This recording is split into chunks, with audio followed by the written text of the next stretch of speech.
Hello guys, Ruben here. I am back from my holiday for 2 weeks, but I am back for episode 5 of RP1. Now, main course today, we're just going to be doing higher spaceplane missions, as well as trying to complete that 3,000 kilometer downrange mission, because we really need to start getting to orbit. We've spent enough time doing those sounding rocket contracts. They don't give us much money. We want to get to orbit where we can get a lot more money. So here we are. This is Supersonic 4. As you remember, that one exploded during a mission. Its first mission. Kind of sad, but yeah. So we're just. I'm trying to adjust to find out what happened wrong. I'm pretty sure it's because our tail fins weren't tall enough, so it just yawed to the right and to the left. So there we are, just fixing that. And we can unlock a new engine, which is the X15 version of the XLR11. Not going to, don't choose to do that, but there you go. And that's all we're changing for this. And that's going to take around 200 days to build in the spaceplane hangar. Moving on to our first launch straight away, we've got a Discovery 2 Mark II. Just turning on the smart earth there. But yeah, so this mission is a downrange mission, 500 kilometers, maybe, I think so, yeah. So we're just going to try and fulfill that contract with the good old-fashioned Discovery 2 Mark II. Now, later on, so we've unlocked a new tier of rockets, which means our RD-100 engine that we use has actually an upgrade to an RD-102. With that, we should be able to get a lot more range and head up towards that 3,000 kilometers that we need to get. We also unlocked a new variant of the Aerobee engine, which makes it better than the XLR11. So we're going to be using that, which we're going to be using the AJ variant, which will be much more. That'll give us around 2,000 delta V, whereas the XLR gives us around 1,000. So much more effective. So we're going to be using that. As you can see, we're just flying right out of the atmosphere now. Gaining quite a lot of speed here. I'll have engine cutoff in any second. There we go. Now, the only thing I changed... Actually, wait, no. This is the Discovery 2 Mark III. The only thing I've changed on the rocket so far is I added that RCS at the top. So, that just allows us to bring the rocket down to the angle of attack that we want for the second stage ignition. So, as I found out, the smart ASS is not very good at all at adjusting for that, so it's just going to keep doing it. And I did add some roll RCS, which is supposed to make the thing spin, so we can have a more stable second stage. However, that didn't work because I forgot to enable the crossfeed on the decoupler from the top, from the nose cone, which stores the HTP, which powers the RCS. So there we are. Ignition of the XLR11, relatively stable because we still have a little bit of a spin, so not too much of a problem there. So you can see a very quick burn time, and then we'll have cutoff now, and that's it. That's effectively the mission completed. We just need to get that downrange of 500 kilometers, and we're good. No need for a landing, although we will do that anyway because we can. Yeah, it's good to get that samples. Anyway, so we got some new mods. We got Atmospheric Autopilot, which I still do not know how to use at the moment, and we also got Kerbalism. As you can see, that's the Kerbalism overlay, and it basically means so not only does science gathered over time rather than immediately, it also means that we now have to deal with radiation and radiation belts and solar storms and stuff if we leave Earth and go beyond the range of the magnetic field, or through the various radiation belts, like the Van Allen belt, which no one's actually discovered yet. That's a thing that we'll be doing, hopefully. But there you go. We're just re-entering back down with the nose cone. Yeah, obviously the Discovery 2 Mark III has not got very many changes compared to the Discovery 2 Mark II. So we just need to do a few more changes. Upgrading that engine to the RD-102, as well as the AJ Aerobee on the second stage. Anyway, moving on, we're going straight to a supersonic launch of the Supersonic 5. got Bill Kerman. We're launching him because he's going to retire soon, so we need to try and stop him from being retired. We'll have ignition of that stage. There we go. Engines lit, and I believe we're trying to get to an altitude of 50 kilometers or 55, I'm not sure. I think it's 50. And we're just pulling right up. This one is far more stable than the supersonic 4 and 3 actually, and 2 and 1. It doesn't have any problems to do with yaw or roll. It doesn't start tipping to the side for no reason. So there we go, and we're just going to head right up to around a 45-degree angle to get to the high altitude to complete the contract. I'm mainly using the spaceplane missions as a side funding because they do pay quite well and they don't take much risk to do, and also they stop the Kerbals from retiring, so that's the main reason why I'm doing them. Yeah, that's basically the whole reason I'm doing those, is just to fund the purchasing of new rocket engines, because to get the orbital rocket engines, that's going to cost quite a lot of money and going to be quite hard to it's going to be quite hard to get the money we need for that. Although I believe the first scientific satellite contract gives you about 500,000 in advance, and then another 400,000 or something once you complete the mission, which is more than enough. We do need to get that downrange contract before we can complete that. So this is just a good side fund that isn't going to go away. Like the sounding rocket, once we get to orbit, those are just gone. Those missions are off limits. So yeah, but they also don't give you very much money. Like you probably gain 10,000 per launch, which is not even enough to get a single upgrade point, which is what we really need to be doing now, because we need to get our R&D research going really quick. Given that we still haven't got orbital rockets, and we're gonna finish orbital rocketry in around October, I doubt that we'll be able to beat the Russians to orbit, or probably not the Americans either.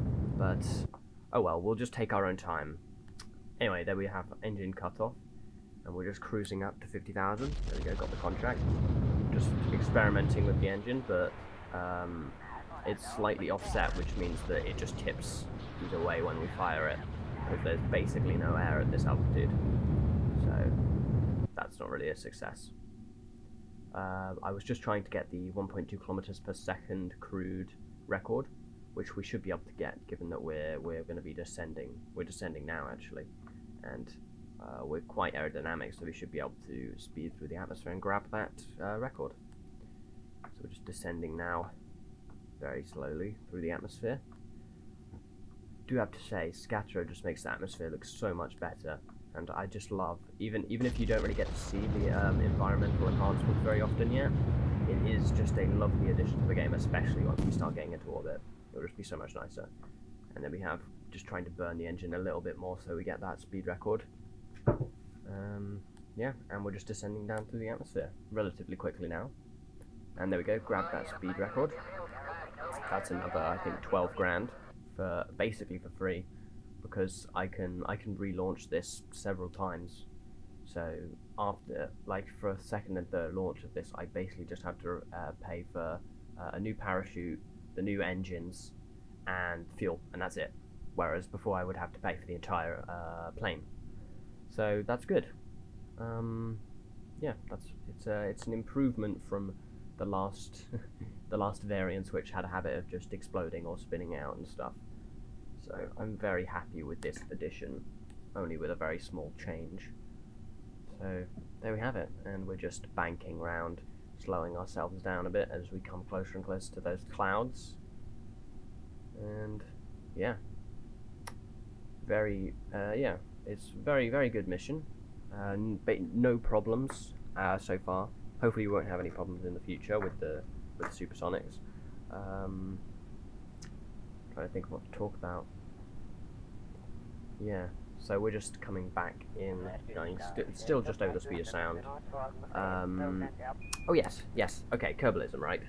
So another thing about Kerbalism is, so yeah, it changes the science, but I don't think I explained how it changes the science. Basically, it means that you get science over time, so instead of just recording it like that and then you've got it, it takes time to gather it. So for example, supersonic science, I can't just click it and just get it and transmit it or recover it. I have to stay above supersonic speed to get the full science of 2.7 science points, I think it is, I need to be at above the speed of sound for 28 minutes or something like that.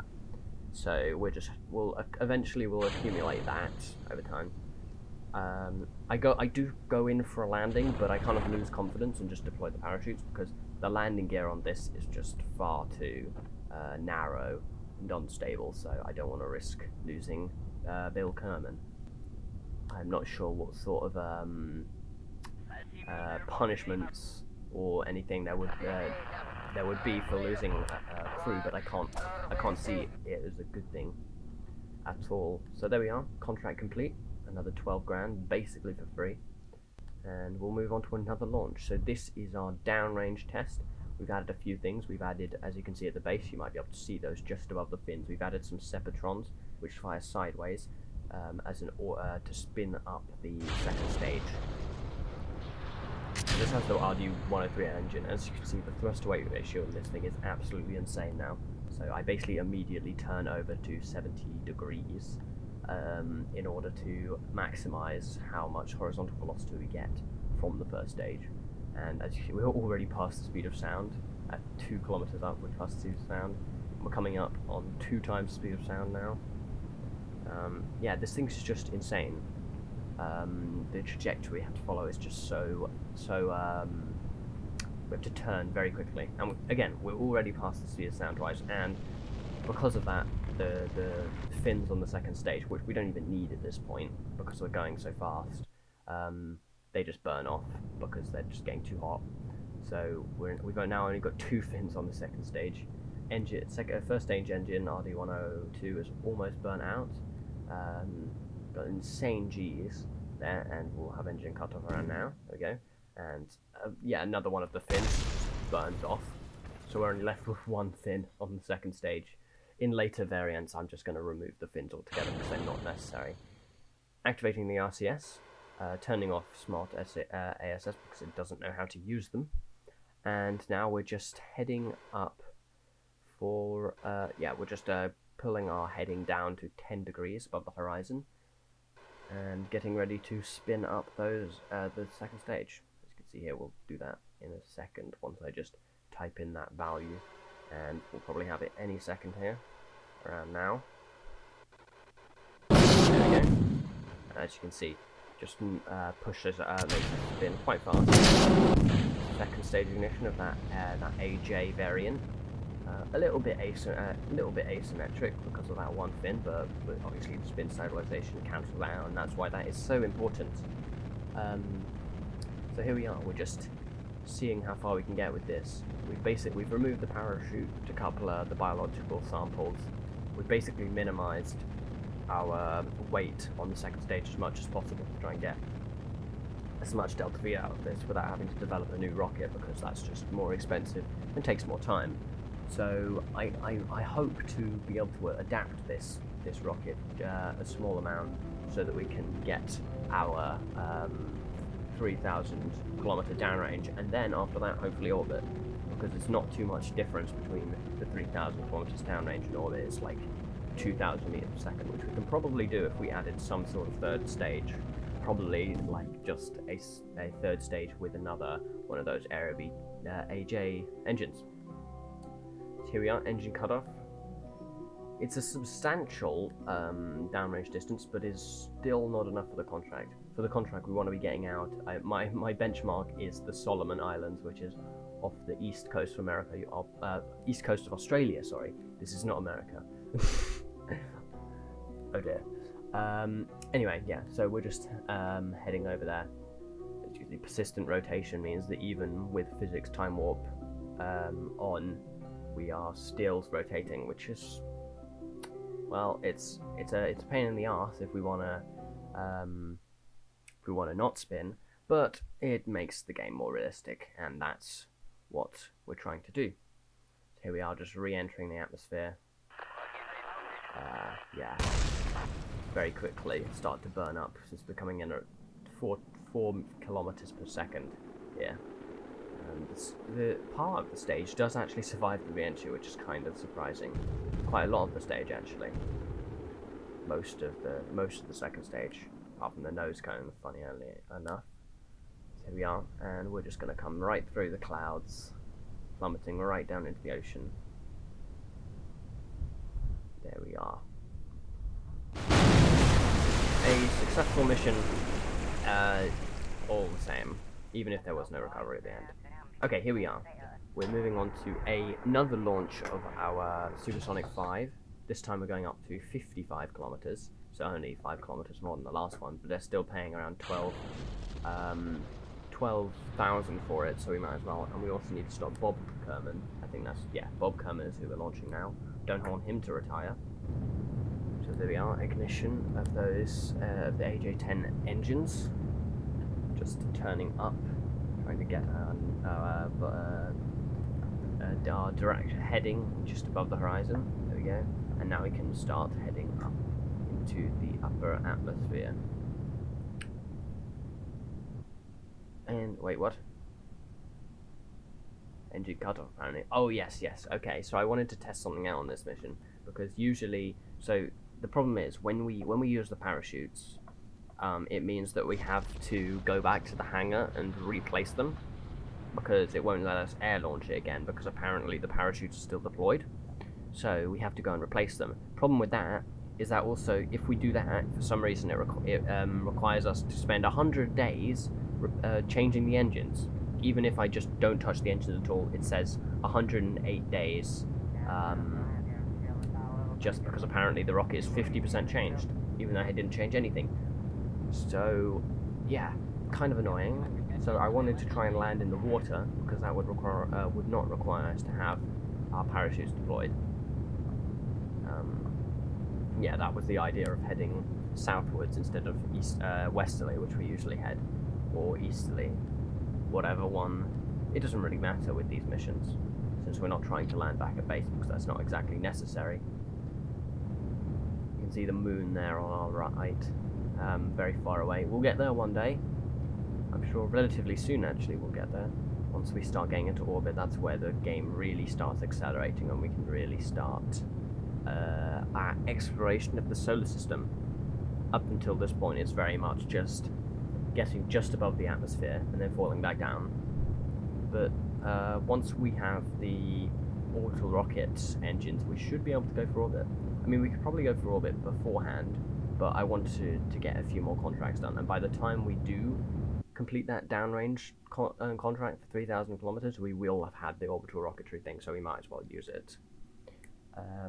Yeah, we are a little bit behind, obviously. I would have much preferred to get more done if I'd rush built things more, which I probably should have done. That was a bit of short sight because yeah, we definitely didn't need to hold as much reserves that we have. Sometimes we've had up to £50,000 just there doing nothing. But anyway, we are up at 60,000, so 60 kilometers, a bit higher than we went before, which was 50 kilometers.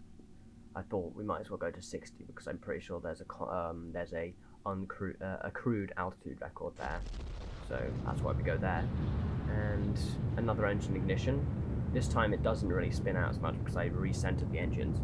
That was just to try and get the 1.4 kilometers per second accrued record. However, we're not really going fast enough to do that. So here we are coming back in for landing. We didn't make it to the water, so I couldn't test my theory, but either way, there we are, parachutes deployed, and landing gears extended. Just heading down to the ground below. It's a wonderful little vehicle, really. The fact that you can air launch it just means you can get it so much higher, and it's so realistic because they didn't exactly launch X-15s from the ground and take them to the edge of space that way. They had them launch from under another plane. I'm not sure what plane. I would have thought probably like a Stratofortress or something like that. That sounds like that would make sense. Here we are, just coming down gently on the ground, head first. Just going to balance like that and fall over. There we go, that's the mission. And we'll quickly move on to another one. So this is, we're launching a film camera mission. We have to get 500 kilometers downrange, 150 kilometers altitude at our apoapsis. Just turning on smart off there. this time, so before, when we last launched a film camera, we were able to get away with just using the first stage, but this one, there's no way. So this is the Mark III adapted version. This one's got that AJ Aerobee engine on the second stage, and the first stage RD102. So we quickly tilt over, start heading upwards towards the upper atmosphere. As you can see, even with that heavier second stage, there's not really much that can slow this first stage engine down. The thrust to weight ratio is just insane on this first stage engine. It's really the second stage that's the limiting factor. The fact that, as you can see, before we had like 2,000 meters per second on the second stage, but now we've only got, I think, 1,400 or something like that. As you can see, the thrust to weight, the delta V drops very quickly, even with a relatively small amount of weight added. But there you go. Second stage ignition in a second. Obviously, first we've got to tilt over using that RCS, that new feature that we have on our rocket, just to make life a little bit easier and our heading better, because we don't have avionics on small enough to fit on our second stages yet. So we're just having to use the first stage avionics prior, and then relying on just a regular sounding rocket avionics on the second stage, which doesn't give us any control, which is why we have to do all of this finicky RCS stuff before. There we go. Those Sepatrons firing, up, and second stage ignition. There we are. And we're well on our way to our 500 kilometers downrange.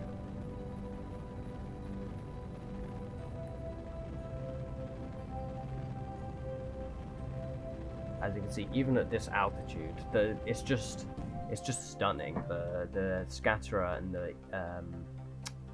the clouds added by environmental enhancement just makes it look stunning. Makes the game look so much better. And as you can see there, that's me using the Kerbalism. The film camera seems to have taken as much pictures as it can, and is now not taking any more. Hence, been trying to force it to run, but that's not working. So there you go, and we'll just come back in for re-entry.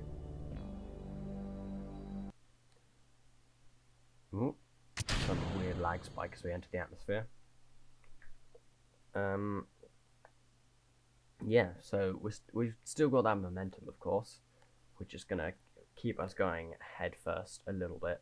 Thankfully, the atmospheric drag will tilt us round to a more a better re-entry position. Don't really want to be re-entering a nose cone first, because then you get far less drag, which means you usually burn up, so that's no good.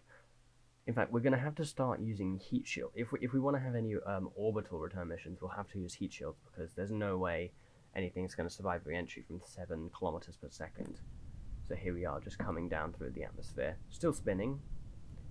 Didn't lose any of that spin from that first stage. Yeah, just coming down through the atmosphere. Parachutes deployed. We'll have a safe touchdown in the middle of the Australian outback.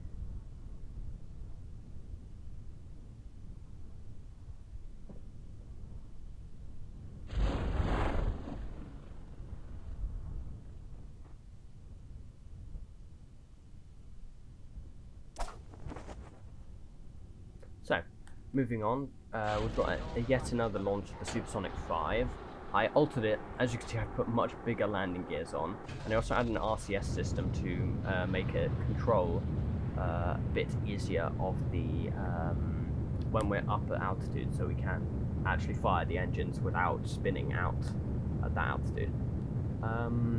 Slight issue, I did not realise how heavy those wheels were, so we're no longer able to get anywhere near the altitude that we need, so we can't fulfill the contract, meaning we're going to have to effectively abort this mission straight away before we've really done anything. You can see we're already out of fuel and we've only got 20 kilometers apoapsis, which is nowhere near enough. Yeah, rather disappointing. Shut up, Scatterer. I mean, Chatterer. That's just Chatterer just making some noises. Let me know in the comments if you want me to turn that off or not. It's just to add, I don't know, a little bit more sound to the game, because it can be relatively boring when you're just cruising in space with the background music. So yeah, we're just heading up. Only really getting up to around 40 kilometers maximum here, which is nowhere near what we need, unfortunately. But and I come back into land on the new wheels, but I kind of get scared again, because look how fast we're dropping towards the ground. This thing is really not very aerodynamic at all. We're going to have to remove those wheels and probably continue with just parachute landings. So first unsuccessful mission, entirely my fault actually. I'll make sure to check the Delta before next time. Oh, it's moving straight on to another launch. Here we are, we're launching. This is the second downrange test. As you can see, we've cut down on weight even more. I've shrunk the nose cone down to very small. We've only got around 2 units of HTP for that heading change at the end. Basically, I removed all of the weight I could possibly remove, just so we can get a bit more Delta V out of that second stage. Now, the Delta V suggests that we can make that 3,000 kilometers downrange with this, which will be wonderful when we do that. We're already above the clouds, only 30 seconds into launch. This thing is insanely fast. And there we are, we're already tipping over to around 50 degrees from the horizon. And we're almost out of fuel on that first stage. Still going 1.5 kilometers per second. This thing just goes insanely fast. It's mind-boggling how fast this thing goes. I mean, sorry, it's not mind-boggling how fast it goes. It's more the acceleration. And oh yeah, I forgot to remove the fins, so those are all just going to explode again. And there we are. We got no fins this time, so even more stable. Second stage. So we don't really have to do too much heading change. As you see, we already got over to around 20 degrees, 30 degrees.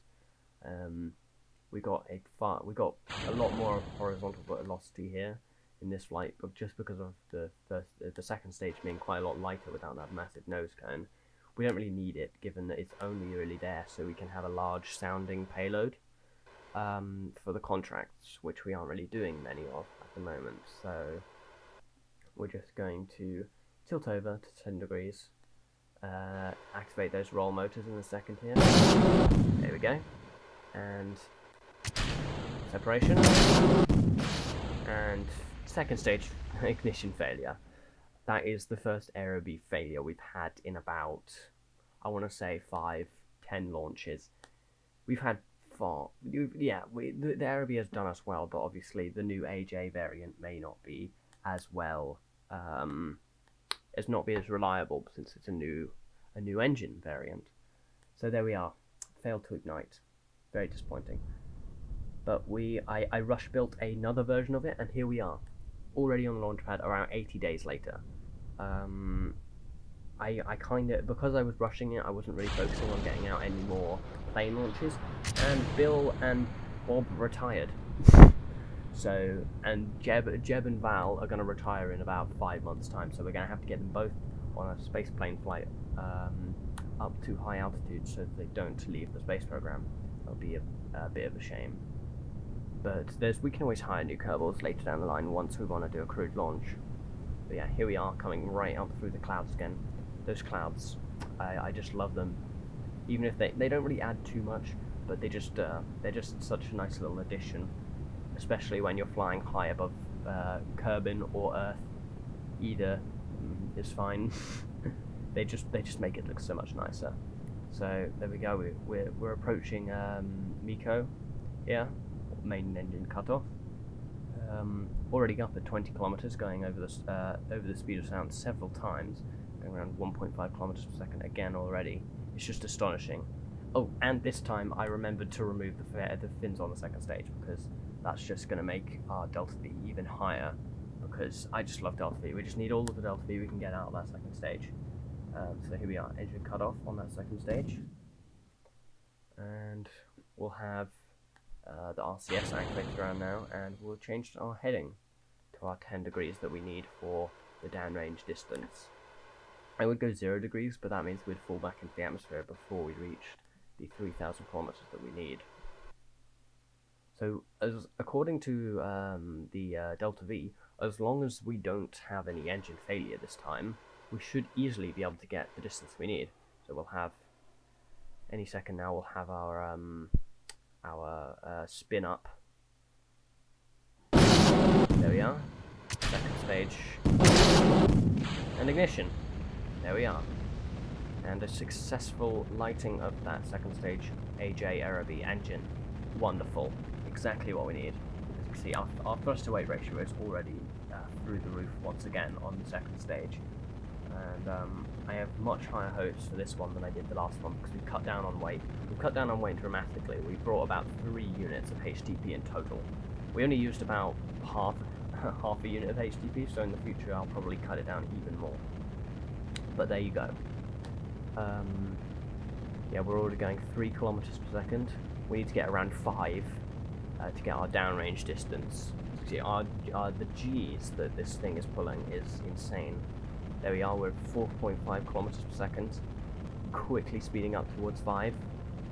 And there we have it, 5 kilometers per second, still accelerating faster and faster and faster, and we cut out around 5.9 kilometers per second. That is insane out of such a small rocket. I never expected the Discovery class to get us so far out from the coast, and as you can see, we got more than we needed. My benchmark of the Solomon Islands has been met. We should be able to see them if we glide over. Once again, gliding over Queensland here. And those clouds just giving a astonishing view. And as you can see to the north here, we'll probably see them in a second. Excuse me. Past me. There they are. There's the Solomon Islands down there. Just up ahead to the north there. And then to the south of us, somewhere below those clouds, is New Zealand. This has passed many records for the Australian/British space program, and yeah, we are getting way out there. We are very close to getting into our orbit that we need for the money to start really rolling in.